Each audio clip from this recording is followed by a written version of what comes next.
ఆంధ్రప్రదేశ్ ప్రభుత్వం పట్ల గవర్నర్ నరసింహన్ మొదటి నుంచి పక్షపాత ధోరణితో వ్యవహరిస్తున్నారనే అపవాదు ఉంది. అందుకే కేసీఆర్ ఉన్నంత సన్నిహితంగా నరసింహన్తో ఏపీ సీఎం చంద్రబాబు వ్యవహరించడం లేదు. గవర్నర్ను కలవాల్సి వచ్చినా ఏదో మొక్కుబడిగా ఆ తంతును పూర్తి చేస్తున్నారు ఏపీ సీఎం చంద్రబాబు.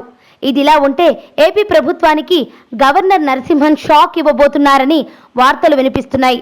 త్వరలోనే మంత్రివర్గ విస్తరణ చేపట్టాలని భావిస్తున్న చంద్రబాబు వైసీపీ నుంచి టీడీపీలో చేరిన కొందరు ఎమ్మెల్యేలను మంత్రివర్గంలోకి తీసుకోవాలనే ప్రచారం సాగుతోంది. అయితే ఆ ప్రయత్నాన్ని గవర్నర్ అడ్డుకుంటున్నారని ప్రచారం జరుగుతోంది. వైసీపీ ఎమ్మెల్యేలు రాజీనామా చేసిన తర్వాతే మంత్రిగా ప్రమాణం చేయాలని గవర్నర్ సూచించే అవకాశం ఉందని కొందరు చర్చించుకుంటున్నారు.